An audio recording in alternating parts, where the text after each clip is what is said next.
Hi, I'm Carson Devitt, and today PCN is here at IUP, also known as the Indiana University of Pennsylvania. They have 150 years of history, and today we have a lot of people to talk to and a lot of history to tell you guys. So let's go.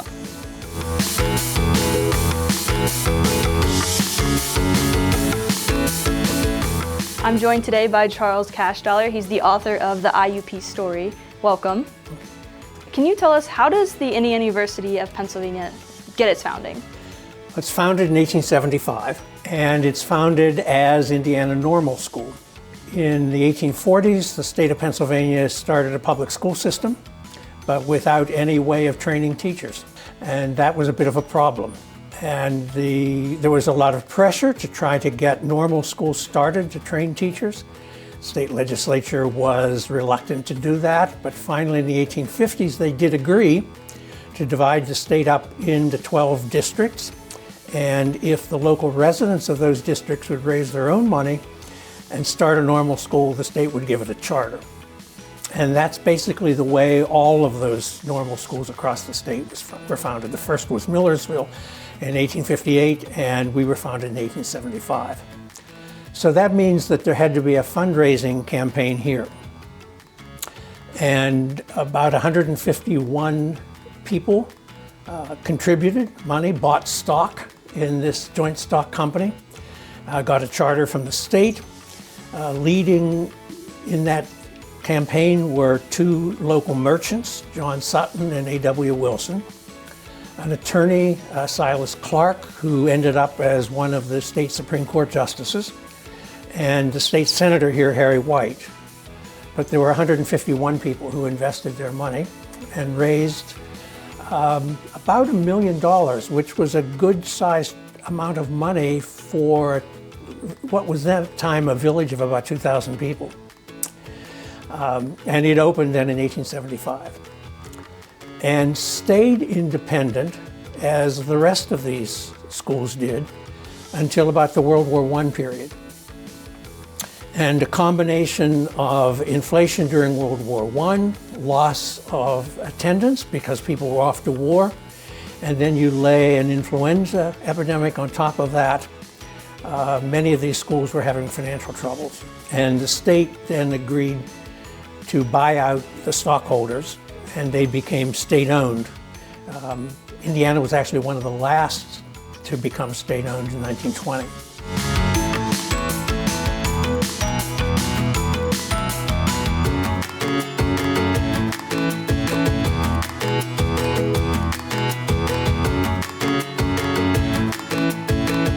I'm here with Harrison Wick. He's the Special Collections Librarian here at IUP. And behind us is an original image of Sutton Hall, correct? Yes, this is our first campus building. It was built in 1875. And when our school opened as Indiana Normal School on May 17th, 1875, this was the only building on campus. And as the Special Collections Librarian, you manage the Special Collections here. Could you give us a little tour of it? Sure.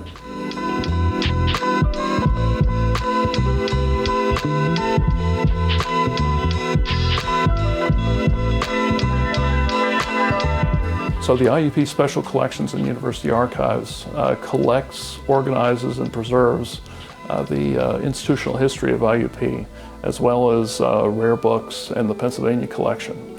And these are here for our students and researchers.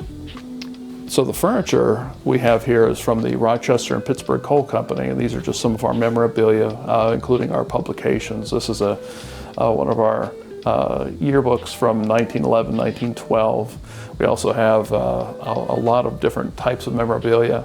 And over here we have, this is a conference table that belonged to Rochester and Pittsburgh Coal Company.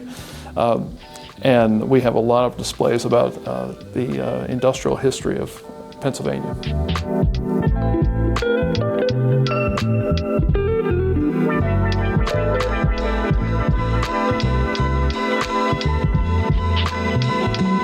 When the institution opened in 1875, there was only one building, and it was Sutton Hall. What was inside of it? Well, everything. People lived there, both the faculty and the students. They studied there, they ate there. it was the whole life of the place. In fact, it was so easy to get everything you needed inside that they actually made a rule that all the students had to go outside for at least a half an hour a day to get some fresh air, because otherwise there would have been no reason to leave. Even for worship, because they had regular daily chapel services in those days. So everything you wanted was inside that one building. It was a fairly large building.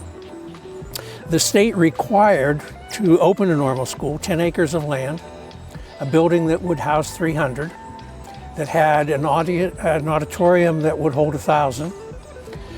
You had to have faculty in at least six subject areas, and they listed those 6 subject areas. And you had to have a library, and you had to have scientific equipment. So those things had to be, and you had to have a model school with at least 100 students in for the students to do their practice teaching. Those were the requirements to be a normal school.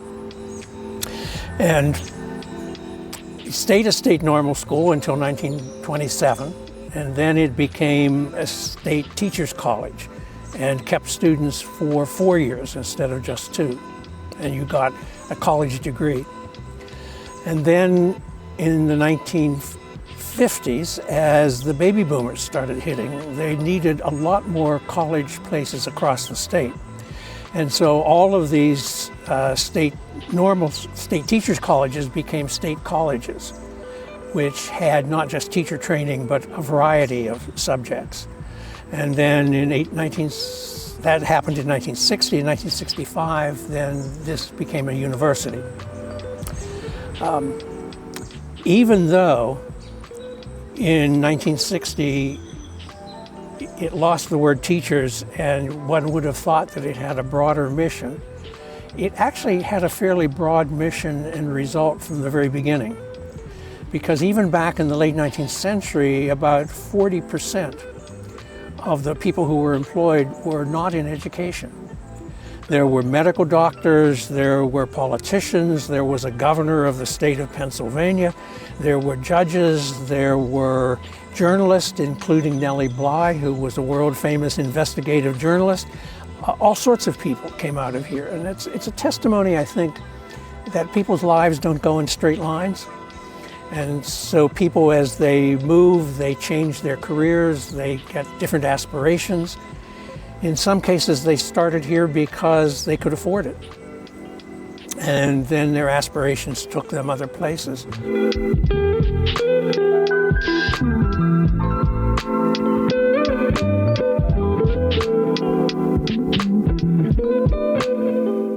You mentioned that students would have chapel here in Sutton Hall. What would it have been like to attend chapel back in the 1870s? Well, it's actually not a very long service. Probably about a 15-minute service in the morning, every day of the week, Monday through Friday. Some prayers, some scripture readings, some singing, but a fairly short service, once a day. Is this how it would have looked back then? No, not at all. If you had seen this space back then, they would have been pews, not chairs. They would have been almost wall to wall, students tightly packed in. What you're seeing here is what this would look like. It looks like now. In the 1980s, it was turned into a music recital hall. And what you have here is the music department space, and they have recitals, concerts, guest artists, and so forth here now.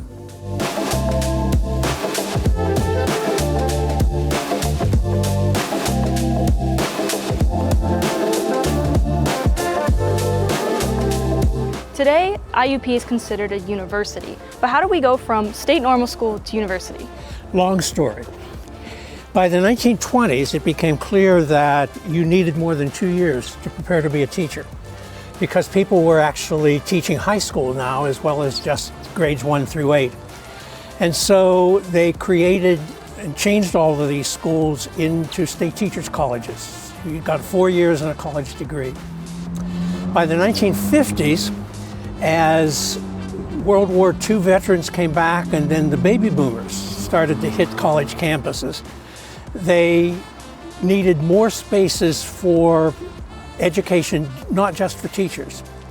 And so this place became a state college, not just a state teachers college. And then 5 years after that, in 1965, it became a state university with the ability to offer graduate degrees as well.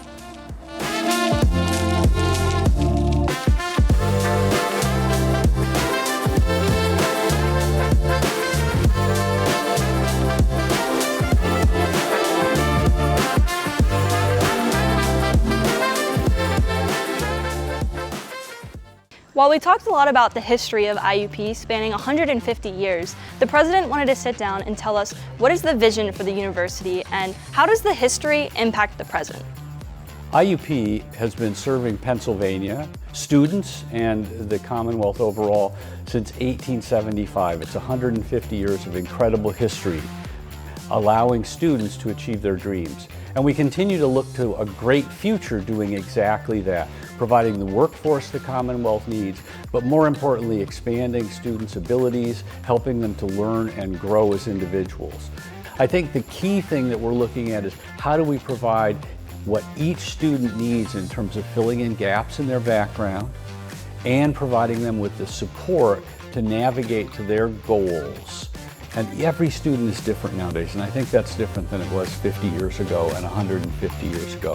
We've stood up a new student success infrastructure that provides a navigator to help every single student have a point of contact to help them overcome concerns, issues, problems, or just to give them a pat on the back when they do a great job. It's making a great difference in terms of our student retention to success.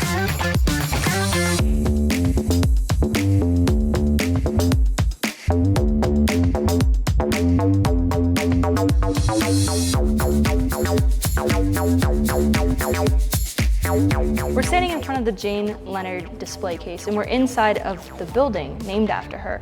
Who was she? Probably the most important woman that ever taught at this university.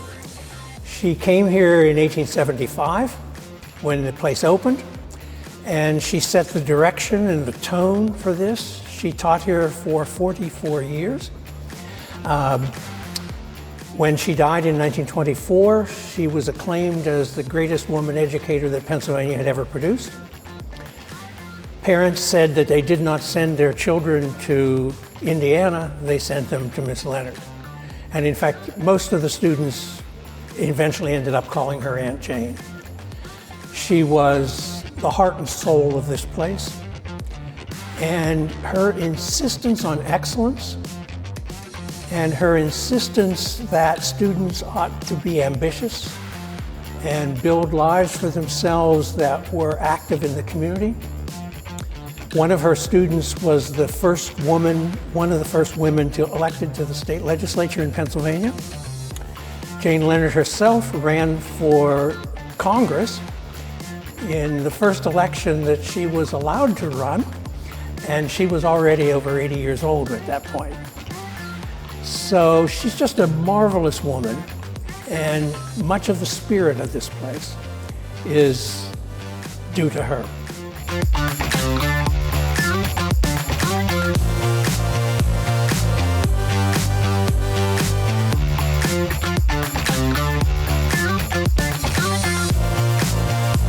Her charge to graduating seniors was, go forth, be true, be brave, be successful.